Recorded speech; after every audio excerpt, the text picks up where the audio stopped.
உங்களோட அரசியல் முன்னோடி ஒரு எடுத்துக்காட்டு அப்படின்னா யாரு மேம்? இப்போது இருக்கக்கூடிய எதிர்க்கட்சி தலைவர் திரு எடப்பாடி பழனிசாமி அவர்களுமே சினிமா பின்னணியே கிடையாது.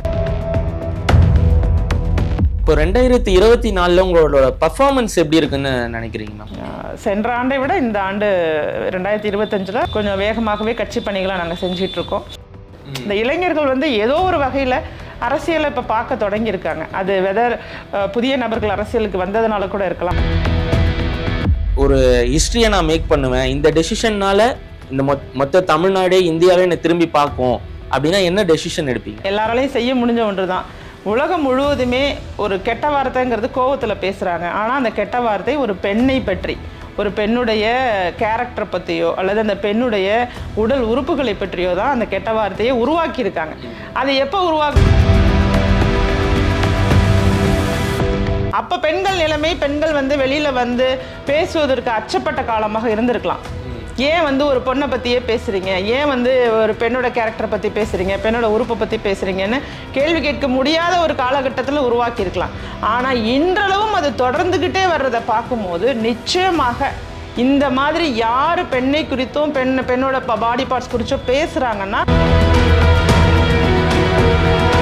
இப்போ தமிழ்நாட்டை பொறுத்த வரைக்கும் பார்த்தீங்கன்னா திராவிடியன் மாடல்னு ஒன்று போயிட்டு இருக்கு. அந்த திராவிடியன் மாடல் உண்மையாகவே தமிழ்நாட்டில் ஒரு பெரிய இம்பாக்ட் கொடுத்துருக்கா, இல்லை அது ஒரு பிராண்டிங் கான்செப்டாக நீங்கள் பார்க்குறீங்களா? முழுவதுமாக விளம்பர மாடல் தான் இந்த ஆட்சி. அவங்க வந்ததுலேருந்து விளம்பரப்படுத்திக்கிட்டே இருக்காங்க. அவர்களை விளம்பரப்படுத்திக்கிறது, அவங்க குடும்ப உறுப்பினர்களுக்கு பொறுப்பு கொடுக்கறது, பதவி கொடுக்கறது. அன்று கூட முதல்வர் பேசுகிறாரு, நேற்று வந்தவரை துணை முதல்வராகவே ஆக்கிட்டாங்க. அது அவருக்கு என்ன தகுதி இருக்கு? இதுதான் உங்க திராவிட மாடலா? தமிழ்நாடு ஒரு ஐடியாலஜியை பேஸ் பண்ணி ரூல் ஆயிட்டு இருக்கா, இல்ல ஒரு ஜஸ்ட் ஒரு ஃபேன் பேஸை மட்டும் வச்சு ரூல் ஆயிட்டு இருக்கா? இது ஐடியாலஜியா மாறினா நல்லா இருக்கும். அதுக்கு அடுத்த ஆட்சி மாற்றம் தான் ஐடியாலஜியா ஆட்சி புரியுது.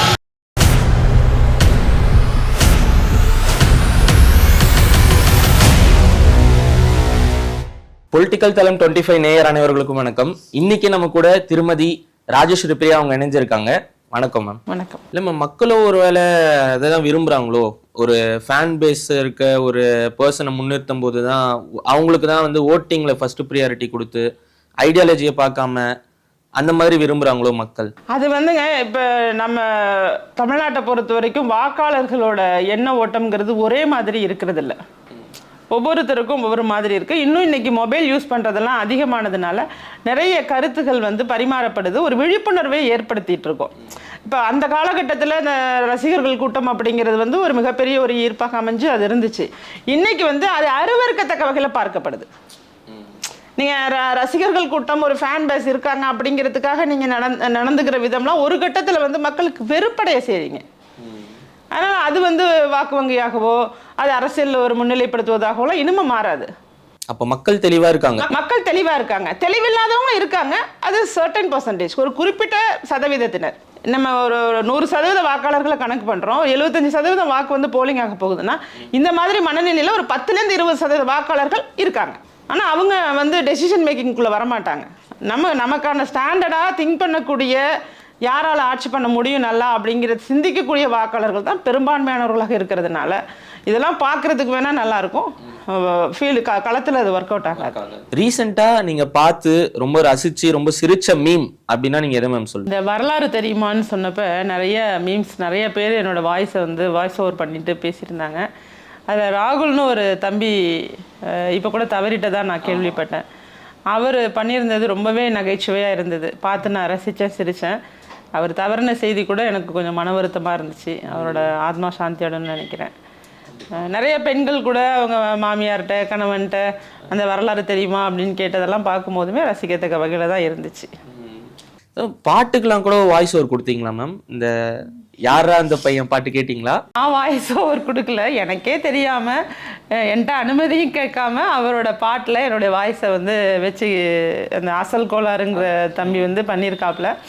நான் எல்லாரும் சொன்னாங்க, ஏன்னா உங்கள் வாய்ஸ் உங்கள்கிட்ட கேட்காம வச்சுருந்தா நீங்கள் போயிட்டு ஃபைட் பண்ணுங்கள், காப்பிரைட் கேளுங்க, கேஸ் போடுங்க அப்படின்லாம் சொன்னாங்க. நான் என்ன சொன்னேன்னா, இல்லை அவர் சின்ன பையன், வளர்ற பையன், நல்லா இருக்கட்டும். அந்த பாட்டு உங்களுக்கு பிடிச்சிருந்ததா? பாட்டு பிடிச்சிருந்ததுன்னா அந்த அந்த இந்த யங் ஏஜில் அவரோட ஸ்டைலில் அவர் பண்ணியிருக்காரு. அதுலேயுமே கரெக்ஷன்ஸ் பண்ணிக்கலாம், ரொம்பவே இதாக போகாமல் கரெக்ட் பண்ணி. ஏன்னா அந்த பசங்க துடிப்பாக இருக்காங்க அப்படிங்கிறத காமிச்சிக்கிறதுக்காக கொஞ்சம் எல்லை மீறுறாங்க எல்லாத்துலேயும். அந்த லிமிட்டை கொஞ்சம் செட் பண்ணி போனாங்கன்னா லாங்காக போகலாம். அந்த லிமிட் இல்லாமல் போகும்போது அவங்களோட ட்ராவல் ஷார்ட்டாகவே முடிஞ்சிடும். நான் ஒரு சகோதரியாக என்னோட அட்வைஸ் அதுதான். நிச்சயமாக ஏதோ ஒரு திறமை இருக்கிறதுனால தான் இளைஞர்களுக்கு பிடிக்குது, ஸ்டூடெண்ட்ஸ்க்கு உங்களை பிடிக்குது அப்படின்னா அதை நீங்கள் ஒரு சர்டன் லிமிட்டோடு கொண்டு போகும்போது யூ வில் கெட் மோர்.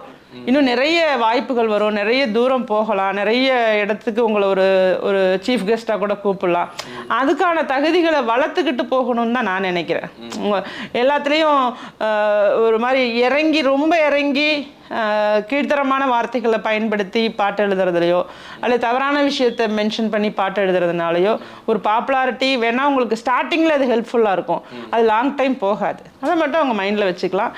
ஆனால் அதனால் உலகம் முழுக்க என்னோட குரலை இதெல்லாம் நீலாம் ஒரு அசல் கோளாறா, நீ ஒரு முழு கோளாறு அப்படின்னு சொன்ன மாதிரி அந்த வாய்ஸ் எல்லாருக்குமே தெரிஞ்சிருக்கு இது ராஜேஸ்வரி பிரியாவோட வாய்ஸ்ன்னு. ஆனால் பெர்மிஷன் கேட்டிருந்துருக்கணும் அட்லீஸ்ட். இந்த மாதிரி உங்க வாய்ஸ் யூஸ் பண்ணிக்க போறேன்னு அவங்களாம் நினைச்சிட்டு இருக்காங்க. நான் அவங்கள எதிர்க்கிறதா? நான் யாரையுமே எதிர்க்கல. இன் பர்டிகுலரா சொல்லணும்னா நான் விஜய் சாரையும் எதிர்க்கல. இவரெல்லாம் இந்த கருத்து தவறானது, இதை மாணவர் மத்தியில் கொண்டு போய் சேர்க்காதீங்க. அந்த கோபத்தில் நான் சொன்னதுக்கு தான் சில விஷயங்களை தவிர இதில் தனிப்பட்ட மனிதர்களை போய் நம்ம தாக்கணும். ஏன்னா இப்போ அந்த பையன் பாட்டு எழுதுனதை அப்படியே நேரடியாக கொண்டுட்டு போய் அவங்க ஒளிபரப்ப முடியாது. அதை இயக்குனர் பார்ப்பாங்க, அதுக்கு ஒரு டீம் இருக்கும், அது ப்ரொடக்ஷன் உள்ள டீம் வரைக்கும் போகணும். இந்த மாதிரி பாடல் வரிகளை வைக்கலாமான்னு. ஸோ இது ஒரு தனி நபர் சார்ந்தது கிடையாது, இதில் நிறைய பேரோட இன்வால்மெண்ட் இருக்குது. அந்த டோட்டல் இன்வால்மெண்ட்டையும் தான் நம்ம கேட்குறோம். இயக்குனரையும் கேட்குறோம், நடிகரையும் கேட்குறோம், பாட்டு எழுதுனவங்களையும் கேட்குறோம். ஏன் இந்த இளைஞர்கள்ட்ட போய், இந்த சின்ன பிள்ளைங்கள்ட்ட போய் இந்த வார்த்தை, இந்த வரிகளை கொண்டு போய் நீங்கள் சேர்க்கணுங்கிறது தான் நான் கொஸ்டின் பண்ணேன். அவங்க பார்வையில் நான் அவங்களுக்கு எதிரி மாதிரி தெரியலாம், நான் எதிரியே கிடையாது. நீங்கள் வளர்ந்து நீங்கள் நல்ல கலைஞராக வந்தாலும் உங்களை பாராட்டுறதுக்கு நான் நின்று கைத்தட்டி ஏதோ ஒரு மூலையிலே கைத்தட்டி ரசிக்கக்கூடிய ஒரு ரசிகையாக தான் நான் இன்றைக்குமே இருப்பேன். அது எல்லாருக்குமே சொல்கிறேன். திரைத்துறையினர் மட்டும் இல்லாமல் கலைஞர்களே எனக்கு பிடிக்கும், எல்லா கலைஞர்களையும் பிடிக்கும், கலைத்துறை எனக்கு ரொம்ப பிடிக்கும். அதனால் நான் அவங்களுக்குலாம் எனிமி நினச்சதுனால அவர் சொல்லலை போல், பட் நான் அவரோட ஃப்ரெண்டு தான். இன்னுமே அவருக்கு வாய்ப்பு கொடுக்குறேன், வேணா என்னை சந்திச்சுட்டு ஒரு வாழ்த்தையும் பெற்றுட்டு போறா இருந்தா கூட நான் ரெடியா தான் இருக்கேன். அந்த மொமெண்ட் உங்களுக்கு எப்படி மேம் இருந்தது? அந்த பாட்டுல உங்க வரி இருக்கு அப்படின்னும் போது எனக்கு எப்படி இருந்துச்சுன்னா, கேட்கும் போது எனக்கு கொஞ்சம் கேட்காம பண்ணிட்ட மாதிரி ஒரு இடத்துல தோணுச்சு.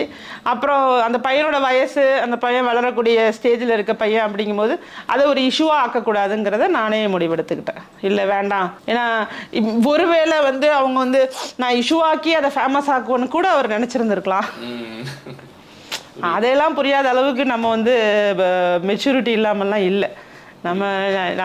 எனக்கு நீங்கள் நல்ல விஷயத்துக்காக என்னோட குரலை பயன்படுத்திக்கிறதுனால ஒன்றும் தவறு இல்லை. நீங்கள் அதில் உங்களை எதிர்க்கிறாங்க எல்லாரும்னு சொல்லி ஒரு பாட்டை கிரியேட் பண்ணியிருக்கீங்க. ஆனால் என்னுடைய வாய்ஸ் வச்ச இடத்துல நான் எதிர்த்ததை நீங்கள் அக்செப்ட் பண்ண மாதிரி எனக்கு ஃபீல் ஆனது. சில பேர் நமக்கு சில விஷயம் சொல்லிக் கொடுப்பாங்க, அதை நம்ம கற்றுக்கிறது அந்த கற்றுக்கணுங்கிற மீனிங்கில் வரும். ஆனால் அதை வெளிப்படையாக நான் கற்றுக்கிட்டேன்னு சொல்லாமல் ஒரு மாதிரியாக இருக்கும். மற்றவங்கள திட்டுற மாதிரி பண்ணியிருப்பார். என்னோட வாய்ஸ் வரும்போது அவரோட டோன் மாறி இருந்திருக்கும். அதனால் I feel he accepted his mistakes. அவர் நான் சொன்ன தவறுகளை ஏற்றுக்கிட்டாருன்னு நினைக்கிறேன். நான் வாய்ப்பு இருந்துச்சுன்னா நேர்லேயே சந்தித்து இன்னும் நல்லா வாங்கப்பா, இன்னும் தேவைப்பட்டுச்சுன்னா என் வாய்ஸ் என்கிட்ட கேட்டுட்டு நீ எந்த பேமெண்ட்டு கொடுக்க வேணா உனக்கு வாய்ஸ் வேணா நான் கொடுக்குறப்பான்னு சொல்லிட்டு கூட போக நான் தயாராக தான் இருக்கேன். இப்போ நீங்க திமுக கூட்டணியும் நீங்க கடுமையா நீங்க விமர்சனம் பண்ணிட்டு வரீங்க.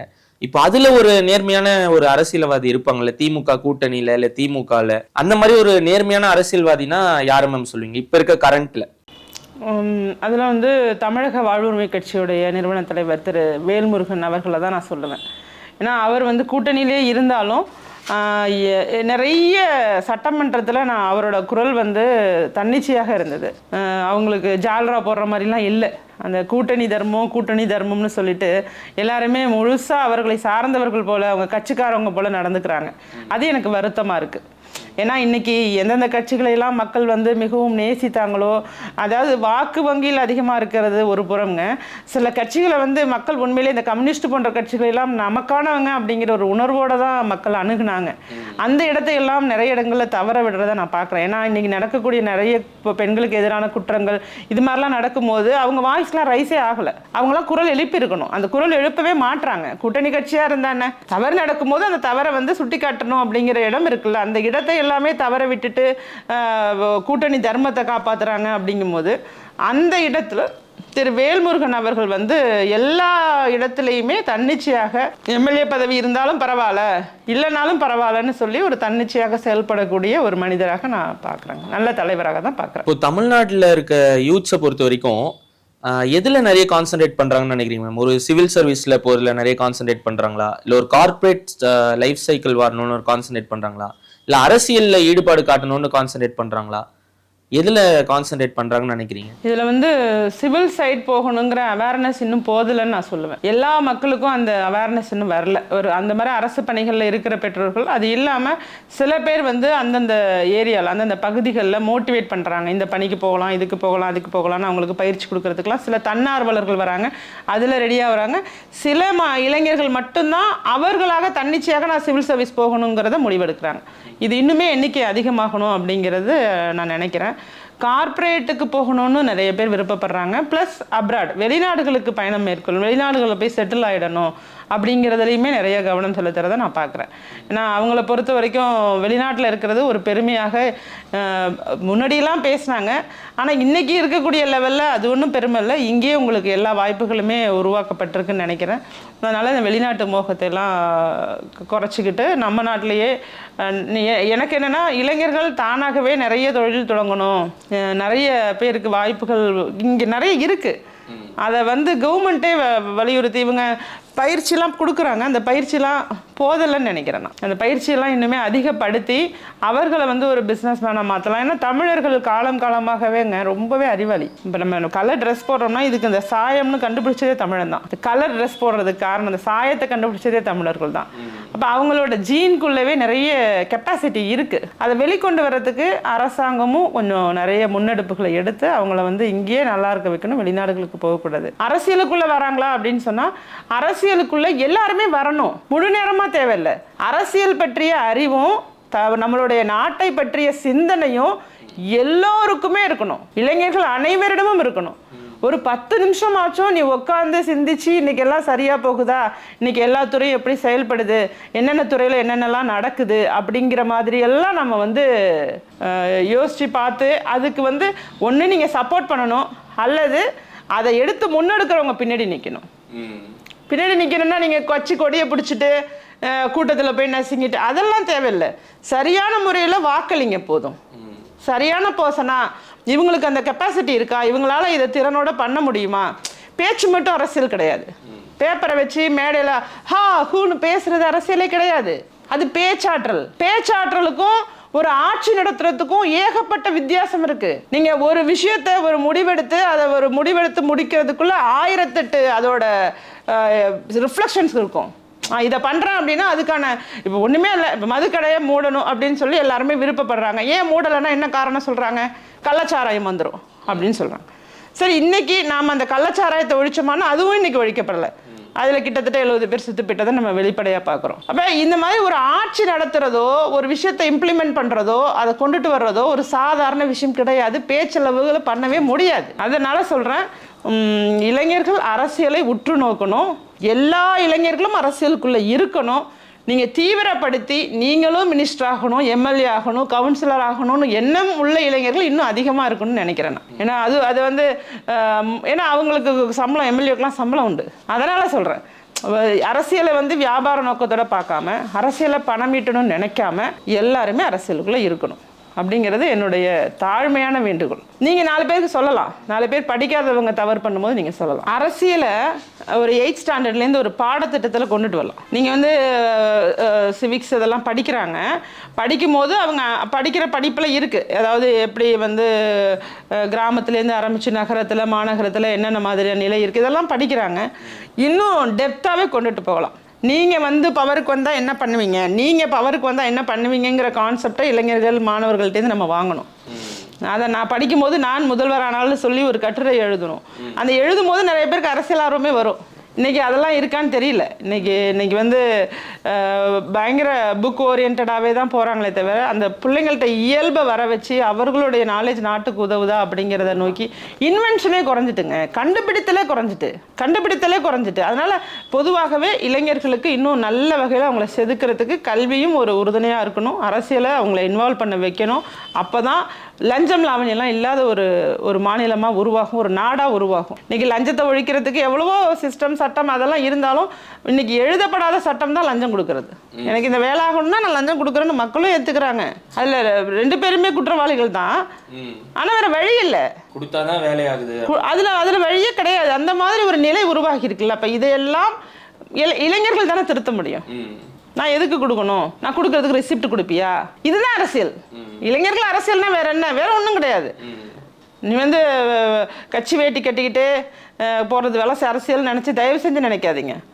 என்னென்ன ரூல்ஸ் இருக்குது, என்னென்ன அதிகாரம் அவங்களுக்கு இருக்குது, என்னென்ன உரிமைகள் உங்களுக்கு இருக்குது அப்படிங்கிறத புரிஞ்சு நடந்துக்கிறது தான் அரசியல். இது எல்லா இளைஞர்களுக்குமே தெரியணும்னு நினைக்கிறேன். எந்த ஏஜ்ல வந்து ஒரு அரசியல்வாதி வந்து ரிட்டையர்மெண்ட் ஆனா நல்லா இருக்கும்னு நினைக்கிறீங்க? அரசியல்ல ரிட்டையர்மெண்ட் அப்படிங்கிறதுங்க என்னை பொறுத்த வரைக்கும் இப்போ வந்து ஏஜை பொறுத்து அவங்களுடைய ஃபிட்னஸ் இல்லை. ஃபிட்னஸ் அப்படிங்கிறது ஃபிட்னஸாக இருக்க வரைக்கும் அரசியல்வாதியாக இருங்கன்னு தான் நான் சொல்லுவேன். ஃபிட்னஸ்னால் என்னால் பயணம் மேற்கொள்ள முடியும், என்னால் நடக்க முடியும், என்னால் யார் உதவியும் இல்லாமல் என்னால் தனியாக நடக்க முடியும். அதையும் கடந்தெல்லாம் அரசியலுக்குள்ளே இருக்கணும்னு அவசியம் இல்லை. நீங்கள் 80 வயசு வரைக்கும் ஃபிட்னஸாக இருக்கீங்களா, அரசியலுக்குள்ளே இருங்க, பரவாயில்ல. 60 வயசுலேயே ஏதாவது உங்களுக்கு உடல் நல பிரச்சனையோ அல்லது ஒரு சோர்வோ ஏதோ வந்துருச்சா அப்போ அதோட நிறுத்திக்கிங்கிற அரசியலுக்கு. ஆனால் இளைஞர்களுக்கு நீங்கள் வாய்ப்பை உருவாக்கி கொடுங்க. உங்களுக்கு அட்லீஸ்ட் பாதிக்கு பாதினாச்சும் அரசியலுக்குள்ளே இளைஞர்கள் இருக்கணும். அது இல்லை. இன்னைக்கு 20-25% கூட வர முடியல இளைஞர்களால். அவர்களை வந்து அவங்களுக்கு ஒன்றுமே தெரியாது, அவங்களுக்கு என்ன அரசியல் தெரியும், அது மாதிரியெல்லாம் ஒதுக்கி வைக்காமல் அவங்களுக்கும் அரசியல் தெரியும், இளைஞர்களுக்கும் அரசியல் தெரியும், பெண்களுக்கும் அரசியல் தெரியும். இன்னைக்கு சட்டமன்றத்தில் 234 பேரில் 12 பேர் தான் பெண்கள். வெறும் 5% தான் சட்டமன்றத்தில் பெண்கள் இருக்காங்க. அப்போ இந்த நிலை மாறணும். நீங்கள் உடனே நாங்கள் தான் உள்ளாட்சியில் பாதி கொடுத்துட்டோமே, உள்ளாட்சியில் பாதி கொடுத்தது முழுவதுமாக பினாமி அரசியல். கணவருக்கு கொடுக்கப்பட வேண்டிய சீட்டு மனைவிக்கு கொடுக்கப்பட்டது, அப்பா கொடுக்கப்பட வேண்டிய சீட்டு மகளுக்கு கொடுக்கப்பட்டது. இது மாதிரியான ஒரு போலி பிம்பமாக தான் நான் பார்க்குறேன். அதில் தனித்துவமாக ஒரு ஆளுமை மிக்க ஒருத்தர் வந்திருக்காங்கன்னா குறைவான நபர்கள் தான். இப்போ அதில் கொடுக்கப்பட்ட பதவிகளில் தானே செயல்பட்டு தன்னிச்சையாக செயல்படக்கூடிய பெண்கள்னா ஒரு 30% கூட இருக்க மாட்டாங்க. நீங்கள் அதே இப்போ சட்டமன்ற உறுப்பினராகலாம் பெண்கள் வரும்போது அப்போ தான் அந்த அதிகாரம் அதிகமாக இருக்கிற ஒரு இடத்துக்கு வர முடியும். குறைந்தபட்சம் 234 பேரில் ஒரு 80-90 பேர்னாவது இருக்கணும்ல பெண்கள். வெறும் 12 பேர் தானே இருக்காங்க. அப்போ அரசியலுக்குள்ள பெண்களும் அதிகமாக வரணும். பெண்களுக்கும் நிறைய சீட்டு கொடுக்குறாங்களே மேம், ஆனால் அரசியலில் நிற்கிறதுக்கு இல்லை, சென்ற முறை சீட்டு கொடுக்கப்படலைங்க. 16 பெரிய கட்சிகளுமே 16 சீட்டு தான் கொடுத்தாங்க. 15-16 சீட்டு கொடுத்தாங்க. டோட்டலாக அவங்க ஒரு 80 தொகுதி ஒரு அப்ராக்சிமேட்டாக சொல்கிறேன் இருந்தால் அதில் ஒரு 30 தொகுதியாவது கொடுக்கணும். 15 சீட்டு கொடுத்தாங்க ஒரு கட்சி, 16 சீட்டு, திமுக 14 சீட்டுன்னு நினைக்கிறேன். பெண்களுக்கு நீங்கள் இவ்வளோ முக்கியத்துவம் தரணுன்றதுனால பேசுறதுனால நான் இதை கேட்குறேன். ஒரு பெண் இப்போ வந்து ஒரு முதலமைச்சர் ஆக முடியுமா? இப்ப இருக்க அரசியல் களத்துல ஒரு பெண் முதலமைச்சர் ஆக முடியுமா? நிச்சயமா ஆகலாங்க. யாரும் தடையெல்லாம் இல்லை. நீங்கள் ஒரு பெண் ஆக முடியுமா அப்படின்னா அதற்கான பெண்கள் அரசியலுக்குள்ளே எதற்காக இருக்கிறோம், அவங்களோட ஆளுமை எப்படி வளர்த்துக்கிறது, அவங்களோட பொலிட்டிக்கல் நாலேஜ் எப்படி இம்ப்ரூவ் பண்ணிக்கிறது, அவங்க நம்பணும். நான் முதல்வராக எனக்கு முழு தகுதியும் இருக்குது அப்படிங்கிறத எப்போ ஒரு பொண்ணு உணர்றாங்களோ அப்போ அதை நோக்கி முயற்சி எடுக்கும்போது நிச்சயமாக சாத்தியப்படும். இன்னைக்கு முதல்வர் பதவி அப்படிங்கிறது திமுகவில் வாரிசுகளுக்கு கொடுக்கக்கூடிய ஒரு பதவியாக இருக்குது. இப்போ புதிய கட்சிகள் நாங்கள்லாம் வந்துட்டு இருக்கோம் அப்படிங்கும்போது காலம் எடுத்துக்கலாம். இப்போ இன்றைக்கி வந்துட்டு நாளைக்கே நான் முதல்வராகணும்னு சொல்கிறதுக்கும் இன்னும் 10 ஆண்டுகள் கழித்து என்னுடைய அனுபவம் ஏற்கனவே ஒரு 10 ஆண்டு இன்னொரு 10 ஆண்டு அதன் பிறகு நான் அது ஆகணும்னு நினைக்கிறதும் ஒன்றும் தவறில்லை. யாருக்கும் தடை போட முடியாது. பெண்கள் இந்த மாதிரி அரசியலுக்குள்ளே வரும்போது ஒரு தெளிவோடு வந்தாங்கன்னா நிச்சயமாக செயல்பட முடியுங்கிறத நான் நம்புகிறேன். ஏன்னா பெண்களே இன்றைக்கி என்ன நினைக்கிறாங்கன்னா, எங்க போய் சேரணுங்கிறது கூட அவர்களுக்கு தெரியல. இப்போ பெண்கள் நிறைய பேர் நம்மளோட வந்து சேரணும். நான் என்னோட கட்சியில் பெண்களுக்கு நிறைய நம்ம வாய்ப்புகள் கொடுக்க போகிறோம்.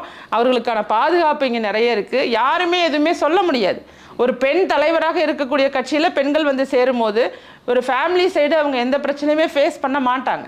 அதனால் இப்போ ஒரு பெண் எடுத்து கட்சி நடத்துகிறாங்களா, அவங்களுக்கு போய் நாம் ஆதரவு கொடுக்கணும்னு நினைக்கணும். அதை விடுத்துட்டு எனக்கு ஒருத்தரை பிடிக்கும், ஒரு சினிமாவில் பிடிக்கும் அப்படிங்கிறதுக்காக அந்த பெண்கள், இளம் பெண்கள்லாம் போகிறது அப்படிங்கிறத பார்க்கும்போது எனக்கு வருத்தமாக இருக்குது.